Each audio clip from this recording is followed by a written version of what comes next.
दुनिया की सबसे पावरफुल तेल लॉबी ओपेक प्लस ने अचानक ऐसा फैसला ले लिया है जिससे पूरे ग्लोबल मार्केट में हलचल मच गई है। क्रूड ऑयल की कीमतें ताश के पत्तों की तरह गिर सकती हैं और भारत को मिल सकता है अरबों डॉलर का फायदा। पेट्रोल डीजल सस्ता हो सकता है, महंगाई से बड़ी राहत मिल सकती है और ग्लोबल मार्केट्स नई ऊंचाइयों पर पहुंच सकते हैं। यह फैसला भारत की इकोनॉमी और आपकी जेब दोनों पर कैसे असर डालेगा, चलिए समझते हैं। दरअसल तेल उत्पादक देशों के समूह ओपेक प्लस ने एक बड़ा और चौंकाने वाला फैसला लिया है। ब्लूमबर्ग की रिपोर्ट के मुताबिक इस समूह के 8 प्रमुख सदस्य अगस्त महीने से कच्चे तेल का प्रोडक्शन हर दिन 5,48,000 बैरल बढ़ाने पर सहमत हो गए हैं। ये बढ़ोतरी मई, जून और जुलाई में घोषित 4,11,000 बैरल प्रतिदिन की तुलना में कहीं अधिक है, जो पहले ही तय प्रोडक्शन ग्रोथ से 3 गुना ज्यादा थी। ओपेक प्लस का यह कदम ग्लोबल डिमांड और सप्लाई के बीच संतुलन बनाने के मकसद से लिया गया है। हाल ही में ईरान इजराइल वॉर जैसे जियोपॉलिटिकल टेंशन्स के बीच तेल की कीमतों में उछाल देखने को मिला था, लेकिन सप्लाई प्रभावित न होने के चलते कीमतें फिर से गिर गईं। अब ओपेक प्लस इस सिचुएशन का फायदा लाभ उठाते हुए गर्मियों की मजबूत मांग को कैश करना चाहता है।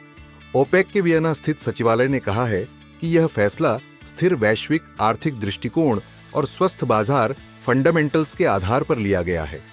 साथ ही 3 अगस्त को होने वाली अगली बैठक में सितंबर से सप्लाई को और बढ़ाकर 22 लाख बैरल प्रतिदिन तक ले जाने की योजना पर विचार किया जाएगा। अब आते हैं भारत और उसको होने वाले फायदे पर। देखिए, भारत अपनी कच्चे तेल की जरूरत का करीब 80% हिस्सा आयात करता है।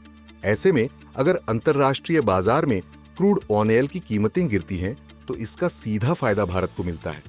न सिर्फ आम जनता को सस्ते पेट्रोल डीजल के रूप में, बल्कि सरकार को कम आयात बिल और कम सब्सिडी बोझ के रूप में भी। बोफा सिक्योरिटीज की एक रिपोर्ट के अनुसार अगर भारत द्वारा खरीदे गए हर बैरल तेल की कीमत में $10 की गिरावट आती है तो देश को 1 लाख करोड़ रुपए की सालाना बचत हो सकती है। यह भारत के विदेशी मुद्रा भंडार को बढ़ाने, चालू खाते के घाटे को घटाने और आर्थिक स्थिरता को मजबूत करने में मदद करेगा। अब बात करते हैं भविष्य की। S&P ग्लोबल कमोडिटी इनसाइट्स के मुताबिक साल के अंत तक कच्चे तेल की कीमतें $60 प्रति बैरल से भी नीचे जा सकती हैं। उनका कहना है कि मार्केट में सप्लाई भरपूर है, लेकिन डिमांड कमजोर पड़ रही है। ऐसे में हम 2025 के अंत तक भी कीमतों में नरमी की उम्मीद करते हैं। फिलहाल ब्रेंट क्रूड की कीमत $60 प्रति बैरल के आसपास है, लेकिन अगर यह 60 से नीचे आती है तो भारत जैसे इंपोर्ट करने वाले देशों के लिए यह किसी वरदान से कम नहीं होगा। तो अब सवाल ये कि क्या पेट्रोल डीजल होगा सस्ता? हालांकि अंतर्राष्ट्रीय बाजार में कीमतें गिरने से तुरंत भारत में पेट्रोल डीजल सस्ता नहीं होता, क्योंकि इसमें केंद्र और राज्य सरकारों के टैक्स भी जुड़ते हैं।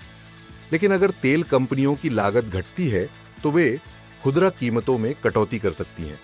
साथ ही सरकारी राजस्व में सुधार और महंगाई पर नियंत्रण जैसे सेकेंडरी फायदे भी होंगे। सस्ते क्रूड से एक और फायदा होगा, महंगाई पर नियंत्रण। अगर महंगाई कम होती है तो आरबीआई ब्याज दरों में कटौती पर विचार कर सकता है, जिससे लोन सस्ते होंगे और कंज्यूमर डिमांड बढ़ेगी। इसका सीधा फायदा शेयर बाजार को मिलेगा। यानी एक तरह से ओपेक प्लस का यह फैसला भारतीय बाजार को नई ऊंचाइयों तक ले जा सकता है। तो कुल मिलाकर ओपेक प्लस का यह अचानक और आक्रामक उत्पादन बढ़ाने का फैसला भारत के लिए किफायती ईंधन, मजबूत अर्थव्यवस्था और स्थिर बाजार की दिशा में एक बड़ी राहत लेकर आ सकता है। अब सबकी निगाहें अगस्त की सप्लाई पर और सितंबर की अगली मीटिंग पर टिकी होंगी।